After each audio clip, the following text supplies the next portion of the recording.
Bonjour, nous poursuivons notre lecture du chapitre 17 du livre des Nombres qui est décidément bien riche d'enseignements et j'espère que de vidéo en vidéo, on arrive à mieux comprendre dans quel substrat s'enracine le Christ Jésus parce que c'est tout ça, à travers cette histoire difficile, qui constitue la chair que va revêtir la Memra de Hachem, le Logos ou le Verbe de Dieu, appelez-le comme vous voulez, pour élever cette chair jusqu'à la fameuse rencontre, jusqu'aux noces éternelles avec Hachem. Vous voyez, Jésus à son époque est totalement imprégné de cette mémoire qu'il tient de son père, Joseph, dont je vous rappelle qu'il y a bien des indices qui laissent à penser qu'il était l'un des plus grands rabbins d'Israël, au même rang que Hillel ou Shammai à l'époque. Alors certes, Joseph n'a pas fondé d'école particulière à l'instar de ses deux comparses, donc Hillel et Shammai, mais c'est pour la raison précisément que lui s'est vu revêtir la charge d'élever rien de moins que le Messie. Et donc pour ça, il a abandonné le prestige de Tzipori, de Tibériade, c'est-à-dire les grandes villes étudiantes pharisiennes de Galilée, pour se retirer dans un petit village quasi inconnu du nom de Nazareth. Ce qui ne manque pas de noblesse. Vous voyez, s'il y a une humilité de Saint Joseph à exalter, c'est d'abord là qu'il faut la chercher. Bref, quoi qu'il en soit, si on en revient au chapitre 17 du livre des Nombres qui nous occupe, on se souvient que les cassolettes des 250 prétendants au sacerdoce à la suite de Korach ont été fondues pour être apposées sur le bois du moule de l'autel. Alors, comme toujours, on aurait pu croire dans un conte de Grimm que la leçon aurait été suffisante et que le peuple tout penaud se soit remis à suivre Moïse. Mais, qu'est-ce que vous voulez, la Bible n'est définitivement pas une fable. Et elle va nous dire tout au contraire qu'à la suite de ces querelles de chefs, la communauté va à son tour faire monter ses propres griefs.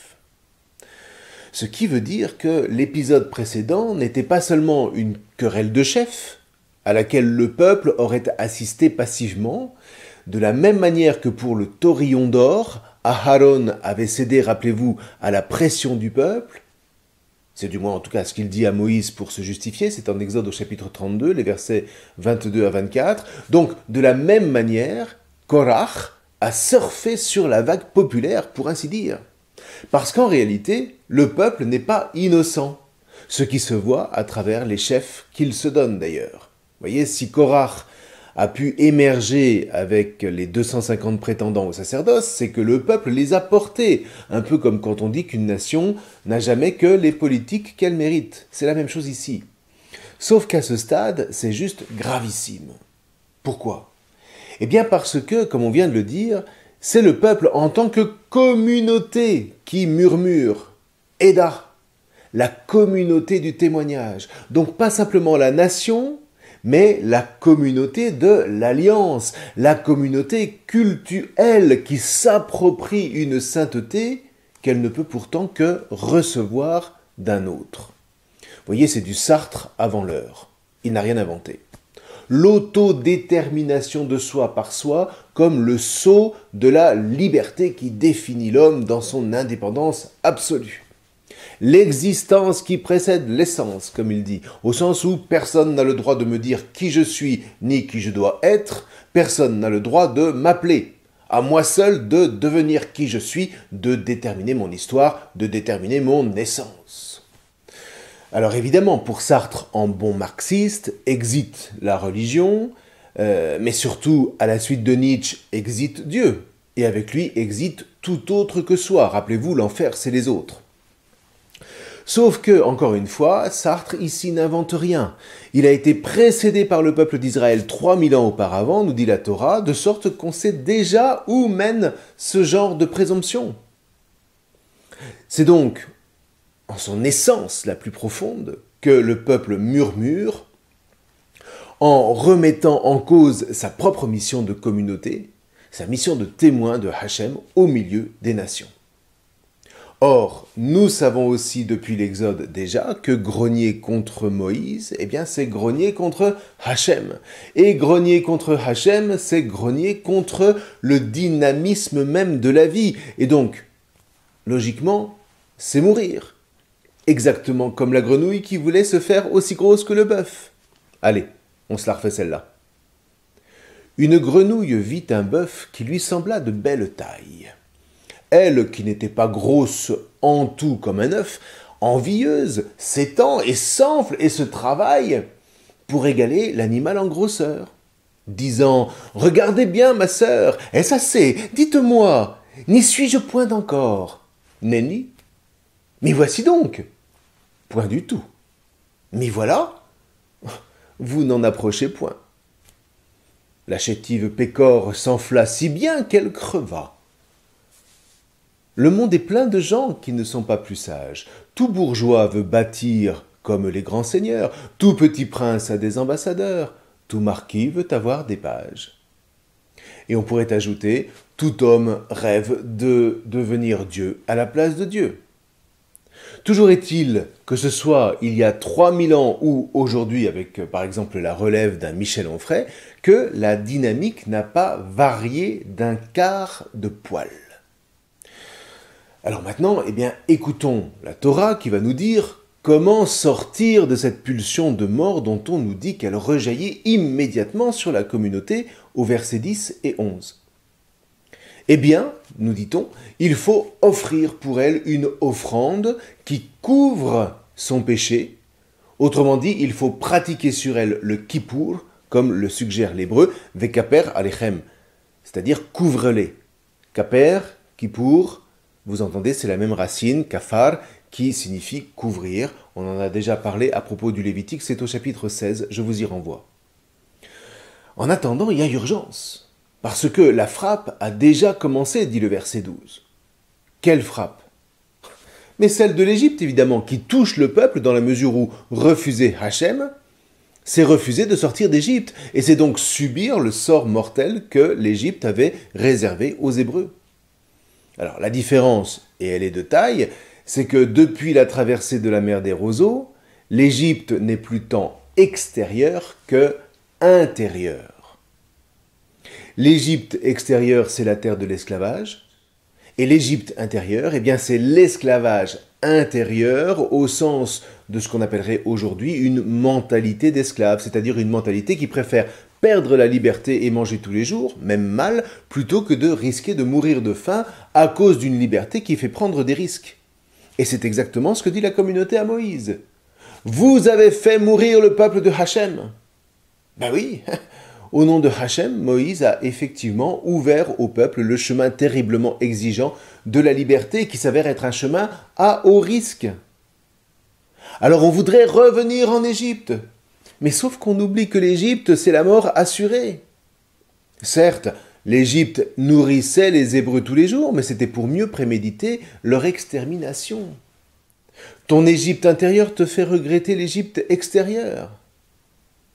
Eh bien, que sur toi retombe le sort qu'elle te réservait. Et tu vas voir qu'en y retournant, contrairement à ce que tu crois, la mort, celle dont tu as tellement peur, te saisira et te gardera. Et pour que les choses soient claires, eh bien Hachem va marquer cet avertissement dans la chair. La mort annoncée commence à faire son œuvre dans le peuple. Sauf que c'est une sentence qui est accordée au désir même de la mentalité d'esclave dont ce peuple ne parvient pas à se dégager. C'est ça qui est terrible, et non pas que Hachem se mette soi-disant en colère. Alors maintenant, où tout ça nous mène-t-il? À ceci qui est juste essentiel, qui veut que pour échapper autrefois à la mort annoncée en Égypte extérieure, il a fallu Moïse, et pour échapper à présent à la mort consécutive au refus de Hachem, et donc à l'inféodation du peuple à son Égypte intérieure, à sa mentalité d'esclave, qui constitue comme la menace congénitale d'Israël pour toutes les générations, eh bien cette fois, il faut le sacerdoce. Voilà ce que nous dit le verset 11. Dit autrement, jusqu'à maintenant, dans la dynamique de la sortie d'Égypte, lorsque le peuple murmurait, Moïse intercédait et Hachem renonçait à la sanction définitive, désormais, là où il ne s'agit plus de sortir de l'Égypte extérieure, mais de monter à présent de l'Égypte intérieure, ce qui d'ailleurs est le projet de Hachem depuis le début, rappelez-vous, je suis descendu pour délivrer mon peuple de la main des Égyptiens et pour le faire monter de cette terre vers une terre bonne et vaste. Vous entendez? Les deux dimensions ici, extérieure et intérieure, sont complètement liées. Il s'agit pour Hachem à la fois de faire sortir et de faire monter son peuple dans un seul mouvement libérateur. Or donc, vous voyez, ce qui opère cette montée, ça n'est rien d'autre que le culte. Et tout le livre du Lévitique ne nous dit que ça. Et donc, à travers le culte, c'est le sacerdoce qui poursuit intérieurement, sacramentellement, j'ai envie de dire, la dynamique qui a été initiée par Moïse. Prenez la Pâque, par exemple. Elle constitue bien le sacrement, c'est-à-dire le signe visible d'une montée invisible qui s'enracine charnellement dans la libération extérieure de l'Égypte qui a été accomplie par Moïse. Alors maintenant, imaginez les foules qui sont revenues d'exil et qui sont à Jérusalem. Et voilà qu'elles entendent pour la première fois de telles paroles qui sont proclamées par le prêtre Esdras. Donc, le sacerdoce avec les offrandes du temple, voilà ce que Hachem a légué à son peuple pour pouvoir continuer de monter, pour pouvoir continuer de s'élever toujours, même après Moïse. Hachem ne nous a donc pas abandonnés, il nous aime donc jusque-là. Et la foule de pleurer à l'écoute de ce chapitre 17 du livre du Midbar, entre autres. Et les scribes et les lévites de courir partout pour dire à tout le peuple, « Ce jour est consacré à Hachem votre Elohim, ne prenez pas le deuil, ne pleurez pas. Allez, mangez des choses savoureuses, buvez des boissons douces et envoyez une portion à celui qui n'a rien de prêt, car ce jour est consacré à notre Seigneur. Ne vous affligez pas, la joie de Hachem est votre rempart. » Ça, c'est le magnifique texte du chapitre 8 du livre de Néhémie. Alors maintenant, vous me direz, pourquoi le sacerdoce a-t-il besoin d'être associé à ce point à Moïse? Mais tout simplement parce que grâce à cette encre mosaïque au Midbar, au désert, eh bien nul ne pourra jamais plus mettre en cause le sacerdoce de Aharon, puisqu'il s'agit d'un fondement mythique qui donne au peuple son âme. À moins, évidemment, de renier Moïse lui-même et donc Hachem. On l'a suffisamment dit par ailleurs. Ce que fait précisément la communauté du témoignage à ce moment précis du chapitre 17 du livre des Nombres. Alors maintenant, dans les faits, on verra que ça n'est pas si simple d'être fidèle à Moïse, mais précisément, au moment de faire mémoire pour composer ce qui deviendra la Torah écrite, au fondement du judaïsme post-exilique, le rédacteur sacerdotal sait pertinemment que l'histoire, depuis le premier roi jusqu'au dernier, a conduit à l'exil, pour la raison précisément que le sacerdoce de Aharon n'a cessé d'être contesté. La sécession des tribus du Nord a en grande partie pour cause la contestation du sacerdoce unique, et donc du culte unique à Jérusalem, avec les retentissements politiques avenants évidemment. Donc pour le rédacteur sacerdotal, l'exil étant avant tout le fruit de cette division cultuelle, il faut donc travailler à la réunification du culte, ce qui ne peut se faire qu'en le refondant dans la mémoire de Moïse, et donc du sacerdoce qui remonte jusqu'à lui par son frère Aharon. Alors maintenant, la question rebondit, toutes ces histoires, quel intérêt pour les chrétiens? Eh bien tout simplement, quand on a saisi cette dynamique, on comprend beaucoup mieux comment la seconde alliance en Jésus-Christ se greffe sur la première en l'ouvrant aux nations.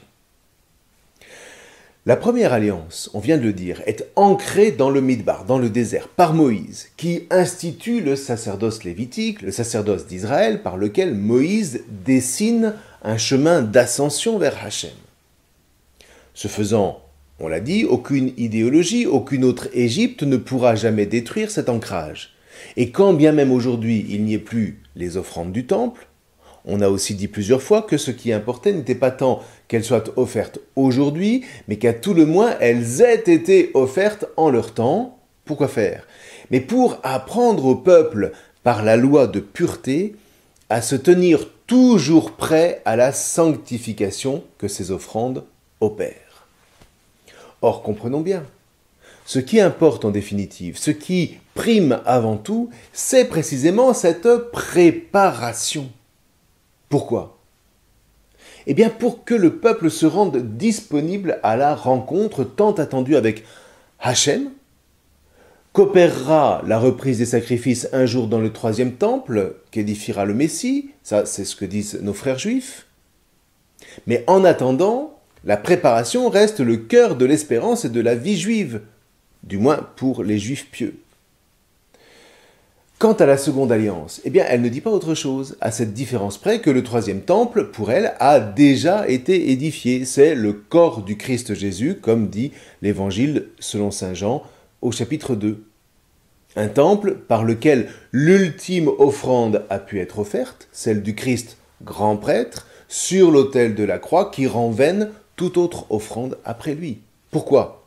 Mais parce qu'en Christ précisément, de sa naissance jusqu'à son offrande sur la croix, s'est opérée définitivement cette fameuse rencontre tant espérée depuis Moïse entre Dieu et l'homme, dans la chair même du Fils de l'homme qui ouvre désormais à toute chair le chemin d'élévation vers le Père que ne cesse de dessiner la Torah de Moïse.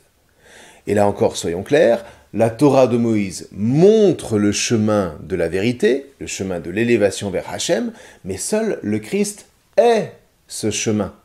Il est le chemin, la vérité et la vie, comme il le dit en Jean au chapitre 14. Ce qui ne rend absolument pas obsolète la Torah, puisque sans elle, il est juste impossible de trouver ce chemin pour y marcher et être élevé par lui jusqu'à la sainteté. Alors, allons encore plus loin. Cette offrande ultime du Christ est accompagnée par l'oblation de farine et par la libation de vin au cours du dernier repas, qui est en même temps un repas pascal. Mais on a vu que ce n'est pas parce qu'il est pascal qu'il n'est plus en lien avec les offrandes du temple, dans une version proprement sacerdotale de la célébration pascale. Or, que nous dit l'Épître aux Hébreux ? Eh bien, l'Épître aux Hébreux nous dit qu'en Jésus, grand prêtre éternel, entré par-delà le rideau du temple céleste éternel, celui-là même qu'a contemplé Moïse sur le mont Horeb selon la tradition orale juive, l'espérance est désormais comme une ancre de la néphesh sûre et ferme, dans toute la mesure où, à nouveau, personne ne pourra jamais mettre la main sur cette espérance pour la détruire. Dit autrement, d'un côté, par le sacerdoce lévitique, une ancre est plantée dans le sanctuaire, dans le Mishkan mosaïque, dans l'époque mythique et inaliénable des fondements, et de l'autre, toutes les nations, juives comprises, sont ancrées dans le temple éternel que le Mishkan représentait au milieu des fils d'Israël, au désert. Et c'est toujours par un sacerdoce, mais désormais, c'est le sacerdoce du Christ Jésus. Dit autrement, on est ancré par les deux bouts, le commencement et la fin, sans que jamais, encore une fois, quelque idéologie que ce soit ne puisse jamais détruire ce double ancrage céleste de la tradition judéo-chrétienne. Donc voyez, quelque part, ne vous en faites pas. Les systèmes financiers de tous les GAFA du monde s'effondreront tôt ou tard. Ils ne sont que de la paille balayée par le vent, comme dit le psaume 1. Quant à nous, quel que soit le régime politique dans lequel nous sommes plongés, quelle que soit l'Égypte extérieure qui nous rend esclaves, Google, Amazon, Facebook ou Apple, au début du XXIe siècle après Jésus-Christ, eh bien, tenons ferme les deux filins de la foi qui nous ancrent dans le commencement et dans la fin de toute vie pour ne pas faillir dans l'espérance et nous préparer, quoi qu'il arrive, à nous offrir personnellement, charnellement, en offrande vivante, c'est-à-dire qui donne la vie, et sainte, c'est-à-dire prête à la rencontre nuptiale avec Hachem, en Christ toujours, comme nous y exhorte saint Paul, c'est dans l'Épître aux Romains, chapitre 12, verset 1. Alors, j'en conviens, c'est un petit peu compliqué tout ça, mais c'est assez passionnant dans la mesure où, à partir du chapitre 17 du livre des Nombres, on touche aux fondations même de l'histoire de tous les hommes, de l'histoire des peuples. Et de fait, nous disent les versets 13 à 15, grâce à l'expiation et à l'encens du foyer apporté par les prêtres, non pas tant cette fois dans le Mishkan, mais au milieu de l'assemblée, la frappe est stoppée. Et cette étape est d'une importance primordiale, parce que c'est comme si on nous disait ici que l'assemblée sainte, ne l'oublions pas, est en réalité le véritable Mishkan de Hachem, là où il veut finalement demeurer. Un thème que reprendront les traditions juives comme chrétiennes et dont saint Paul se fait l'un des meilleurs exégètes. Ne savez-vous pas que vous êtes le temple de Dieu et que l'Esprit de Dieu habite en vous? C'est dans la première aux Corinthiens au chapitre 3. Sans parler de saint Pierre. Vous-même, comme des pierres vivantes, laissez-vous bâtir en maison spirituelle pour un sacerdoce saint en vue d'offrir des offrandes spirituelles agréées de Dieu par Jésus-Christ. C'est dans la première lettre de Pierre au chapitre 2. Eh bien, voyez, cette idée procède entre autres de ce passage du livre des Nombres qui s'avère vraiment essentiel en bien des points. Seulement, une fois qu'on a dit ça, eh bien, il faut immédiatement préciser que la communauté n'est le véritable Mishkan qu'avec le sacerdoce de Aharon et jamais sans lui. Raison pour laquelle la frappe cesse avec cette offrande sacerdotale. Et évidemment, c'est valable pour l'Église. Pas de sacerdoce commun sans sacerdoce institué, à commencer évidemment par le Christ Jésus, le grand prêtre de la nouvelle alliance en son sein, comme dit encore l'épître aux Hébreux. Alors poursuivons. Du coup, la frappe cesse, on l'a dit, mais attention ici de ne pas se laisser aller à regarder Hachem comme un Dieu vengeur. La frappe est directement la conséquence du choix de la communauté de se couper du Dieu vivant. Donc en soi, dans le cadre de l'alliance, elle est tout à fait juste. Allez revoir si nécessaire à ce propos la vidéo sur le chapitre 26 du Lévitique. Ce qui n'est pas juste a priori, c'est la cessation de la frappe, qui elle est tout à fait imméritée et n'est le fruit que de la miséricorde de Hachem suite à l'intercession cultuelle de Aharon qui offre l'encens. Un encens qui est bien évidemment pris au feu de l'autel des offrandes. Ce qui signifie à tout le moins que le sacerdoce est bien au service de la miséricorde de Hachem face à un peuple qui refuse de grandir, qui exige comme un droit d'être libre, mais qui refuse d'en assumer les exigences qui qualifient proprement un peuple juste, un peuple saint. Et donc comprenons bien l'enjeu ici. Hachem ne fait pas miséricorde parce que le peuple le mérite. Hachem fait miséricorde alors même que le peuple ne le mérite pas. Signe qu'il aime ce peuple inconditionnellement. Voyez, Hachem n'aime pas ce peuple parce que ce serait un bon peuple, qui lui obéirait toujours. Non, non, non. Tout au contraire, alors même que tout ne l'engagerait qu'à anéantir ce peuple à la nuque raide, Hachem choisit de faire miséricorde. Eh bien ça, voyez, c'est de l'amour divin à l'état pur. Ce que les hommes ne comprendront jamais. Ce que des philosophes comme Nietzsche décriront comme de la faiblesse, croyant que seuls les surhommes, ceux que n'habite aucun sentiment autre que la froide justice, seraient la clé d'une humanité digne de ce nom.